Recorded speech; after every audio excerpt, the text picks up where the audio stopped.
É com muita alegria que chegamos mais uma vez até você nessa semana. Eu tenho um convite muito especial a você. Você tem assistido aí os nossos vídeos e ainda não se inscreveu no canal, procure se inscrever.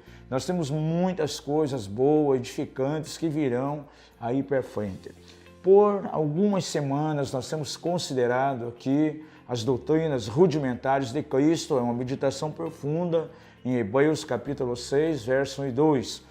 E hoje, com este episódio, estamos encerrando então toda essa série e hoje nós queremos ver um pouco acerca do juízo eterno. E para considerar esse importante tema, nós temos que recorrer a algumas escrituras.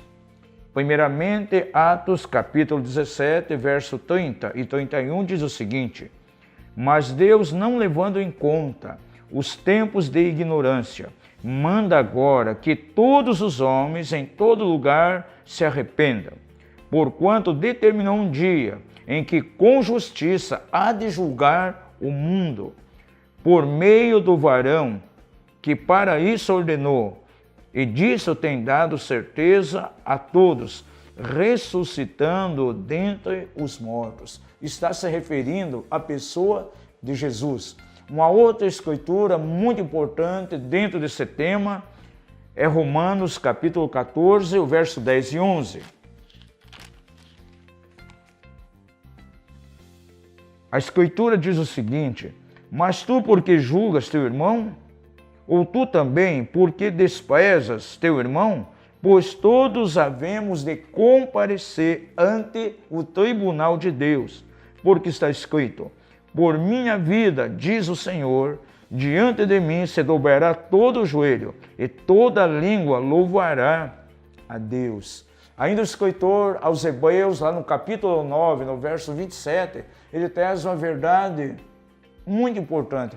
Ao homem está ordenado morrer uma vez só, vindo depois disso o juízo. E ainda o apóstolo Paulo, na sua carta à igreja de Corinto, lá no capítulo 5, isso na segunda carta, no verso 10, ele faz uma colocação de muita importância. Porque é necessário que todos nós sejamos manifestos diante do tribunal de Cristo, para que cada um receba o que fez por meio do corpo, segundo o que praticou, o bem ou o mal. Veja que nessas escrituras o Senhor é colocado aqui como um juiz. O versículo 2 lá, ele fala acerca do juízo eterno. O que vem a ser o juízo eterno? Para nós cristãos, muitas vezes, essa palavra eternidade, nós interpretamos de uma maneira um pouco diferente daquilo que a Bíblia verdadeiramente define. Para nós, a eternidade parece que ela começa num determinado ponto e a partir dali, então, se estende para algo que não tem mais fim. Porém, dentro de um conhecimento bíblico, a eternidade, ela aponta para algo que não somente ela não vai ter um final, mas nunca teve um começo também. Por exemplo, a Bíblia diz que Deus é eterno, ou seja, ele não tem origem, não há um ponto de origem em Deus. E a Bíblia fala de juízo eterno. Então esse juízo, ele está dentro da eternidade, é algo que nunca teve o início e também não vai ter um fim. E é interessante que as Escrituras colocam sempre o Senhor como sendo um eterno juiz. Há Escrituras muito importantes, por exemplo, lá no livro de Gênesis 18, 25, Abraão chama o Senhor de juiz de toda a terra. No Salmo 58, 11 diz: há um Deus que julga a terra. Salmo 94, 2, exalta-te, ó juiz da terra. Isso foi uma declaração do salmista. Em Juízes 11, 27 aparece: o Senhor que é juiz. Em Salmo 33, 22, o Senhor é o nosso juiz, o Senhor é o nosso legislador. Salmo 89, 14 declara: justiça e juízo são a base do seu trono.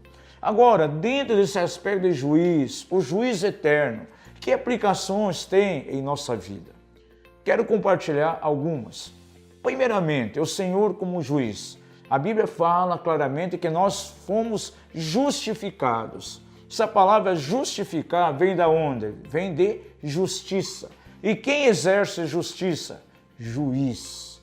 Agora veja, nós que conhecemos o Senhor, nós estamos mortos em delitos e pecados, havia sobre nós uma condenação, porém aprove a Deus então se levantar em nossa direção como juiz. E ser justificado, na verdade, é o receber da boca de Deus um veredito. Por exemplo, um réu chega na presença de um juiz, muitas vezes há uma condenação muito grande sobre ele e de repente os advogados ali estão presentes a todo aquele tribunal e de repente o juiz ou um grupo de juízes, eles expressam um veredito.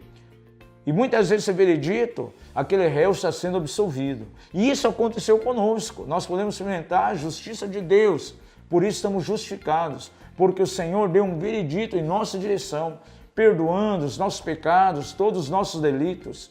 E ser justificado é como alguém que sai de um tribunal totalmente sem culpa agora. Ele tinha um peso de culpa muito grande, uma condenação, mas o juiz ele decreta uma sentença.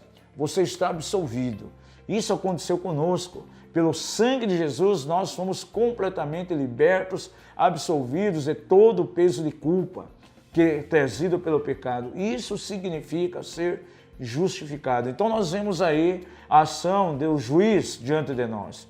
Um outro aspecto também é aquilo que vai acontecer, conforme nós falamos no episódio anterior, na semana passada, diante do grande trono branco, quando o Senhor vai se levantar com o juiz e vai declarar uma sentença de condenação para aqueles que não conhecem a Deus. Porém, para aqueles que já conhecem o Senhor, haverá ali uma sentença não de condenação, mas sim recompensas. Então, não precisamos temer estar diante do grande trono branco, porque nenhuma condenação está sobre nós. Já saiu uma sentença da boca do eterno juiz, nos absolvendo de toda a culpa. Um outro aspecto muito importante que nós queremos considerar é que em meio à religiosidade, nós vemos algumas pessoas que querem, em algumas ocasiões, ocupar o lugar de Deus. De que maneira? Eles mesmos exercendo o juízo e julgando pessoas.